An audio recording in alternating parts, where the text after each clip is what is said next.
আসসালামু আলাইকুম রহমতুল্লাহি ওয়া বারাকাতুহু। আমাদের মাদ্রাসায় অর্থাৎ আমাদের বাড়ির পাশে একটি মাদ্রাসা আছে। একেবারে গরিব এলাকা। ওই মাদ্রাসার ছাত্রদের গোসলের জন্য এক প্রবাসী ভাই ছাত্রদের আরামের গোসল করার জন্য পানির পাম্প এবং ট্যাঙ্কি, গোসলের জন্য যা যা কিছু প্রয়োজন সবই দিচ্ছে। আপনারা দেখতেছেন আমরা দোকান থেকে এগুলি বাহির করতেছি মাদ্রাসায় নিয়ে যাওয়ার উদ্দেশ্যে। বাইটি দোকান থেকে বাহির করে দিচ্ছে। আপনারা ভিডিওটি দেখবেন এবং শেষ পর্যন্ত দেখবেন। আমরা মাদ্রাসায় নিয়ে পৌঁছাবো। পানির পাম্প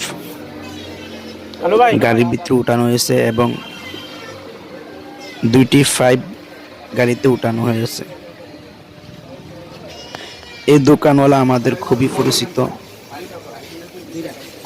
উনি তাবলীগ করেন, বিশেষ করে উনি একজন দিনদার ফরহেজগার চরমনাই পীর সাহেব হুজুরের মুরিদ।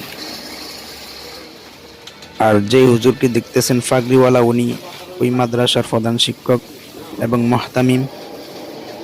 উনি অত্যন্ত ভালো। ওনার নাম হয়েছে মুফতি সাইফুল্লাহ।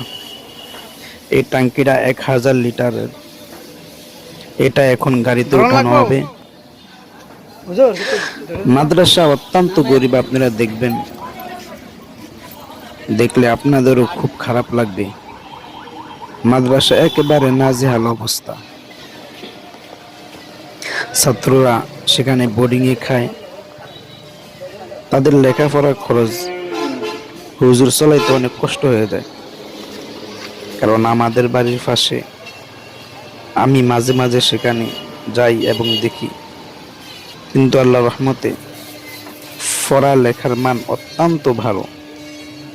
যদিও একেবারে গরিব, একবারে নাজেহাল অবস্থা মাদ্রাসা, কিন্তু পড়ালেখার ভিতরে কমতি নাই।